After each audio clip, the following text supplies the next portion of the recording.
పచ్చ కామెర్లు వచ్చాయి, ఇంతమంది 2 చనిపోవడం జరిగింది, మిగిలిన వాళ్ళు ఇంతమంది ఆ కామెర్ల బారిన పడడం జరిగిందని ఎప్పుడైతే మేము లైమ్ లైట్లోకి తీసుకొచ్చిన తర్వాత నెక్స్ట్ డే కలెక్టర్ గారు పిఓ గారు రావడం జరిగింది. 2 పిల్లలు చనిపోయిన తర్వాత, ఇంతమంది ఎఫెక్ట్ అయిన తర్వాత మేము వెళ్ళి దాన్ని వెలుగులోకి తీసుకొచ్చిన తర్వాత మాత్రమే అధికారులు నెక్స్ట్ డే 2వ తారీఖున కలెక్టర్ గారు కానీ పిఓ గారు రావడం జరిగింది. మేము ముందే చెప్పాం వాటర్ కంటామినేషన్ వల్ల ఇది జరిగి ఉంటుంది అని. ఎందుకనంటే పక్కనే ఉన్న ఏకలవ్య స్కూలు, గురుకులం స్కూలు రెండింటికి కూడా కామన్గా బోర్ ఒక్కటే. ఏకలవ్య స్కూల్లో ఉన్నటువంటి పిల్లలకు కూడా 3 పిల్లలకు వచ్చింది, గురుకులంలో ఉన్నటువంటి పిల్లలకు కూడా ఈరోజు 129 మందికి వచ్చింది. రెండింటికి కామన్ థింగ్ ఏంటి అని చూస్తే బోరు. అయితే వాటర్ కంటామినేషన్ వల్ల జరిగిందని అయితే మేము ఆ రోజే చెప్పడం జరిగింది.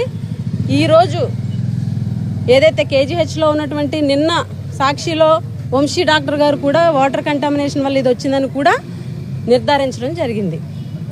ఏదైతే వాటర్ కంటామినేషన్ వల్ల జరిగిందో, ఏదైతే ఇంతమంది విద్యార్థులు ఈరోజు ఎఫెక్ట్ అయ్యారో పూర్తిగా ప్రభుత్వ నిర్లక్ష్యం అని చెప్పి మేము గట్టిగా చెప్పగలం. ఎందుకనంటే గతంలో జగన్మోహన్ రెడ్డి గారు ప్రభుత్వంలో ఏర్పాటు చేసినటువంటి ఆర్ఓ ప్లాంట్లు ఏవైతే ఉన్నాయో అవి మెయింటెనెన్స్ చెయ్యట్లేదు, ఫిల్టర్స్ మార్చట్లేదు, అవి పని చేయడం లేదు.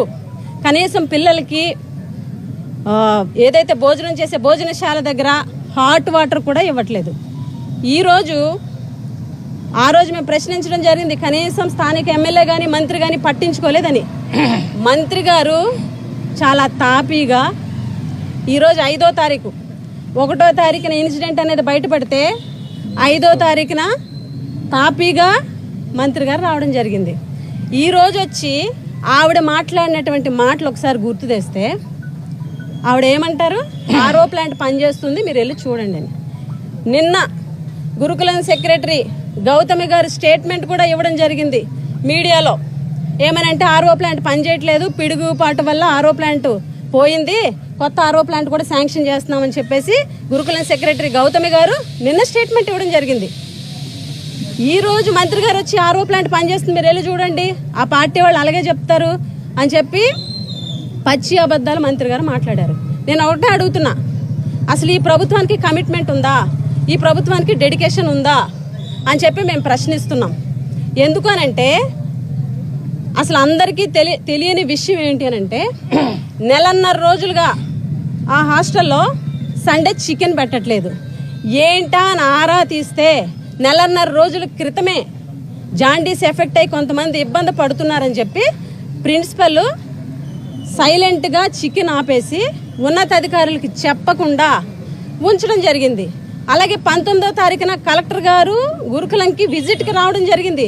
విజిట్కి వచ్చినటువంటి నేపథ్యంలో అక్కడ హెల్త్ క్యాంప్ కూడా నిర్వహించడం జరిగింది. హెల్త్ క్యాంప్ నిర్వహించినప్పుడు అంజలి అనే అమ్మాయికి అక్కడ ఫీవర్ ఐడెంటిఫై అయ్యిందని కూడా ప్రిన్సిపల్ గారు ఆన్ రికార్డ్ చెప్పడం జరిగింది.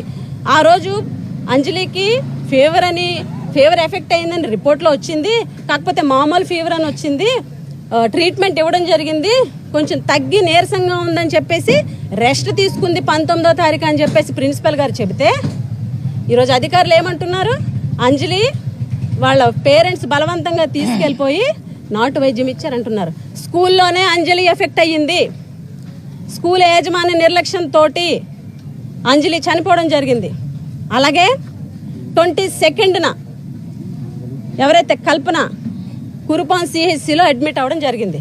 కల్పన కూడా స్కూల్లోనే ఎఫెక్ట్ అయితే అందరూ 21వ తారీఖున వెళ్తే సెలవులని పిల్లలు 20వ తారీఖునే స్కూల్ మేనేజ్మెంట్ కల్పనని పంపించేయడం జరిగింది.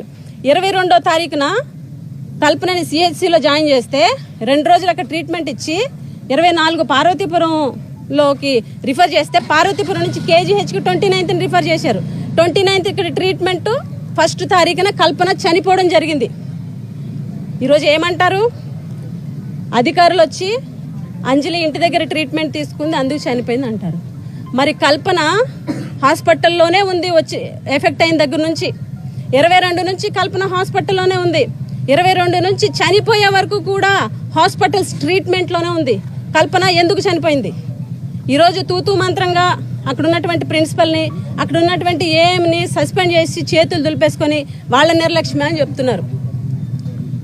ఈరోజు కురుపాం సిహెచ్సిలో 2 రోజులు ఉన్నారు, ఏరియా హాస్పిటల్లో 2-3 రోజులు ఉన్నారు, కేజీహెచ్లో 2 రోజులు ఉన్నారు. కల్పన ఎందుకు చనిపోయింది ఈ ప్రభుత్వం సమాధానం చెప్పాల్సినటువంటి అవసరం ఉంది.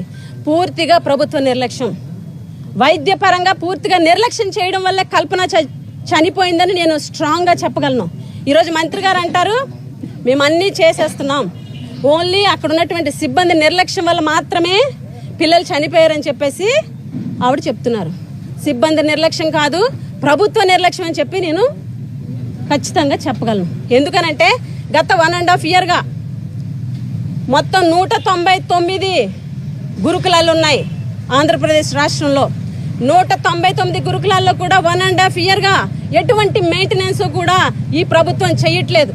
వాటర్ కానీ, అదేవిధంగా శానిటేషన్ కానీ, స్కూల్స్లోని డార్మెటరీలో ఉన్నటువంటి ఫ్యాన్స్, ఎనీ ఫెసిలిటీస్కి సంబంధించినటువంటి మెయింటెనెన్స్ 1.5 yearగా లేదు. ఇంకొకటి 3 నెలలుగా శానిటేషన్ వర్కర్స్కి కనీసం జీతాలు లేవు, వాళ్ళు సరిగ్గా పని చేయట్లేదు. ఈరోజు కేవలం శానిటేషన్ లోపం వల్ల, ఈరోజు కేవలం అక్కడ ఉన్నటువంటి వాటర్ కంటామినేషన్ వల్ల పిల్లలు చనిపోవడం జరిగింది. మంత్రి గారు ఏమంటున్నారండి, మేము దోమతెరలు ఇచ్చేస్తున్నాం, ఆర్ఓ ప్లాంట్లు ఇచ్చేసాం, దోమతెరలు ఇచ్చేసాం అంటున్నారు. సూటిగా మంత్రి గారిని ప్రశ్నిస్తున్నా, 109 గురుకుల పాఠశాలలో ఒక్క పాఠశాలకైనా మీరు ఒక్క దోమతెర ఈ 1.5 yearలో ఇచ్చారని అడుగుతున్నాం. ఈ 1.5 yearగా మెయింటెనెన్స్ గురుకులాల్లో 199 స్కూల్లో గురుకులాల్లో మెయింటెనెన్స్ ఉందా అని ప్రశ్నిస్తున్నాం. మీరు ఆర్ఓ ప్లాంట్లు ఇచ్చామని చెప్పి మీడియా సాక్షిగా చెప్పారు. ఆర్ఓ ప్లాంట్లు ఇచ్చామని మీడియా సాక్షిగా చెప్పారు కాబట్టి మీరు ఒక్క ప్రూఫ్ పలానా స్కూల్కి మేము ఆర్ఓ ప్లాంట్ ప్రొవైడ్ చేసామని చెప్పారా? గత ప్రభుత్వంలో ఇచ్చినటువంటి ఆర్ఓ ప్లాంట్లు అన్నింటినీ కూడా 1.5 yearగా మెయింటెనెన్స్ చేయకపోవడం వల్ల, 1.5 yearగా ఫిల్టర్స్ మార్చకపోవడం వల్ల, 1.5 yearsగా కనీసం పట్టించుకోకపోవడం వల్ల అన్ని చోట్ల కూడా ఈరోజు ఈ ప్రాబ్లమ్స్ ఉన్నాయి. మీరు అంటున్నట్టుగా అక్కడ సిబ్బంది సమస్య అయితే, అక్కడ సిబ్బంది పర్యవేక్షణ లోపం అయితే, గురుకులాల అన్ని స్కూళ్ళల్లో కూడా శానిటేషన్ లేదు, గురుకులాల అన్ని స్కూల్లో కూడా మెయింటెనెన్స్ లేదు, అని చాలా చోట్ల ఆర్ఓ ప్లాంట్లు పనిచేయడం లేదు. స్టూడెంట్స్ డార్మెటరీల్లో ఫ్యాన్స్ మెయింటెనెన్స్ లేక తిరగకపోతే పాపం దోమలు కుట్టి ఇబ్బంది పెడుతుంటే క్లాస్ రూమ్స్కి వెళ్ళి పడుకుంటున్నటువంటి మాట వాస్తవం అవునా కాదా? డార్మెటరీలో ఫ్యాన్స్ పని చేయకపోతే మీరు ఏం చేస్తున్నారు? దోమతెరలు ఇవ్వాలి పిల్లలకి, సీజన్ వచ్చినప్పుడు దోమతెరలు ఇవ్వాలి. ఒక్క దోమతెర కూడా మీ గురుకులం నుంచి, ట్రైబల్ వెల్ఫేర్ నుంచి ప్రొవైడ్ చేయలేదని చెప్పి ఈ సందర్భంగా మేము మిమ్మల్ని అడుగుతున్నాం. అదేవిధంగా వాటర్ టెస్ట్ చేసాము, వాటర్ బాగుందని చెప్పేసి మినిస్టర్ గారు చెప్పడం జరిగింది. ఈరోజు కేజీహెచ్లో ఉన్నటువంటి డాక్టర్స్ కానీ, అక్కడ ఉన్నటువంటి కురుపాన్ సిహెచ్లో ఉన్న డాక్టర్ కానీ వాటర్ కంటామినేషన్ వల్లే జరిగిందన్న విషయాన్ని స్పష్టంగా చెప్పడం జరిగింది. మీరు వాటర్ బాగుందని ఎలా చెప్తారు? కనీసం ఒక కమిట్మెంట్, ఒక డెడికేషను రాష్ట్ర మంత్రికి లేకపోవడం, గిరిజన సంక్షేమ శాఖ మంత్రికి లేకపోవడం నిజంగా దురదృష్టకరం. ఎందుకంటే నేను ఎప్పుడు చెప్తుంటా ఆవిడ ఒక అసమర్థ మంత్రి అని. ఎందుకు ఆ మాట చెప్తున్నానంటే, కనీస అవగాహన లేకుండా ఆవిడ కేజీహెచ్కి వచ్చి తూతు మంత్రంగా చూసి ప్రెస్ మీట్ ఇచ్చారు. ఎందుకనంటే ఆవిడ ఏమన్నారండి, హాలిడేస్ 2 రోజులప్పుడు ఒక పాప చనిపోయింది, 30వ తారీఖున ఒక పాప చనిపోయిందని చెప్పారు కదా. 30వ తారీఖున కాదు, 1వ తారీఖున కల్పన చనిపోయింది. ఇంకొక విషయం కూడా చెప్పారు ఆవిడ, సికిల్ సెల్ ఎనీమియా వల్ల చనిపోయిందని చెప్పారు. ఒక మంత్రి అయ్యుండి కనీస సమాచారం లేకుండా, కనీస అవగాహన లేకుండా మంత్రి సికిల్ సెల్ ఎనీమియా తోటి కల్పన చనిపోయిందని ఎలా చెప్తారని చెప్పి ఈ సందర్భంగా నేను ప్రశ్నిస్తున్నా. కల్పనకి సికిల్ సెల్ ఎనీమియా లేదు, స్కూల్ నుంచి ఇంటికి పంపించారు, ఇంటి నుంచి డైరెక్ట్గా హాస్పిటల్కి వెళ్ళింది, హాస్పిటల్లోనే ట్రీట్మెంట్ అయింది చనిపోయే వరకు. అయినా కూడా కల్పన చనిపోవడం జరిగింది. వాటర్ ప్లాంట్ బాగానే ఉంది, వెళ్ళి చూడండి అని చెప్పి మీడియా ముఖంగా అన్నారు. మీ సెక్రటరీ ముందు రోజు వాటర్ ప్లాంట్ పోయిందని ఆవిడ కూడా చెప్పడం జరిగింది. నేను స్వయంగా వెళ్తే అక్కడ వంట కుక్కు వాటర్ ప్లాంట్ 2 నెలల నుంచి పనిచేయట్లేదు, మా దగ్గర వీడియోస్ కూడా ఉన్నాయి. ఈరోజు మంత్రికి కనీసం డెడికేషన్ లేదు. ఎందుకనంటే కురుపాం కాన్స్టిట్యున్సీలో గురుకులం ట్రైబల్ వెల్ఫేర్లో ఇష్యూ 1వ తారీఖున బయటకు వస్తే 5వ తారీఖున ఆవిడ కేజీహెచ్కి వచ్చారు. అది కూడా ముఖ్యమంత్రి దగ్గర నుంచి ఫోన్ వచ్చి వెళ్ళమని చెబితే వచ్చారని చెప్పి ప్రెస్లో కూడా వచ్చింది. అంటే ఎంత దారుణంగా మంత్రి వ్యవహారం ఉంది అని అంటే, 1వ తారీఖున ఆవిడ అక్కడే ఉన్నారు, సీఎం గారి మీటింగ్ విజయనగరం వచ్చారు, విజయనగరం నుంచి సాలూరు వచ్చారు. 2వ తారీఖు సాలూరులోనే ఉన్నారు. 3వ తారీఖు క్యాబినెట్కి వెళ్ళారు, అంటే సాలూరు నుంచి క్యాబినెట్కి విజయవాడ వెళ్ళి మళ్ళీ విజయవాడ నుంచి సాలూరు వచ్చారు. 4వ తారీఖున సాలూరు నుంచి పాడేరు వెళ్ళి ఆటోలకు సంబంధించినటువంటి కార్యక్రమం చేసి పాడేరు నుంచి సాలూరు వచ్చి సాలూరులో ఆటో కార్యక్రమం చేశారు. 5వ తారీఖున ముఖ్యమంత్రి గారి నుంచి ఫోన్ వస్తే మొక్కుబడిగా రావడం జరిగింది. అంటే మంత్రికి గిరిజన సంక్షేమ శాఖ మీద ఎంత నిర్లక్ష్యంగా ఉన్నారన్నది ప్రతి ఒక్కరికి కూడా అర్థమవుతుంది.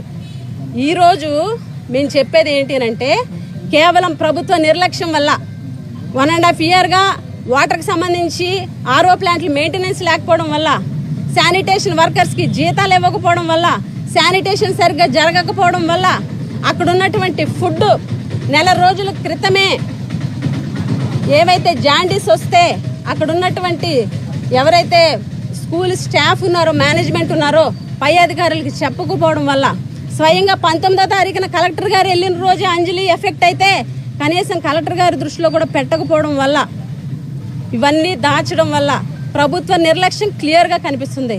ఇప్పటికైనా ప్రభుత్వం మేలుకొని మెరుగైన వైద్యం చేయించి ఎవరైతే ప్రతి ఊళ్ళో ఉన్నారో వాళ్ళందరికీ కూడా స్క్రీనింగ్ చేసి, కొంతమంది అవగాహన లోపం వల్ల స్క్రీనింగ్కి రానటువంటి పరిస్థితి ఉంది, అలాంటి వాళ్ళని కూడా స్క్రీనింగ్ చేపించి మెరుగైన వైద్యం అందించాలని చెప్పేసి ఈ సందర్భంగా మేము ప్రభుత్వాన్ని డిమాండ్ చేస్తున్నాము. ఖచ్చితంగా ప్రభుత్వ వైఫల్యం వల్లే ఈరోజు 129 మంది గిరిజన విద్యార్థినులకు ఈరోజు జాండీస్ ఎఫెక్ట్ వచ్చి ఇబ్బంది పడుతున్నారు. 2 విద్యార్థులు చనిపోయారు. వైఎస్ఆర్ కాంగ్రెస్ పార్టీ తరఫున మేము డిమాండ్ చేస్తున్నాము, ఎవరైతే ప్రభుత్వ నిర్లక్ష్యం వల్ల చనిపోయినటువంటి విద్యార్థులకి 10 లక్షల రూపాయల ఎక్స్గ్రేషియా కూడా ఈ ప్రభుత్వం ఇవ్వాలని కూడా మేము డిమాండ్ చేస్తూ సెలవు తీసుకుంటున్నాం.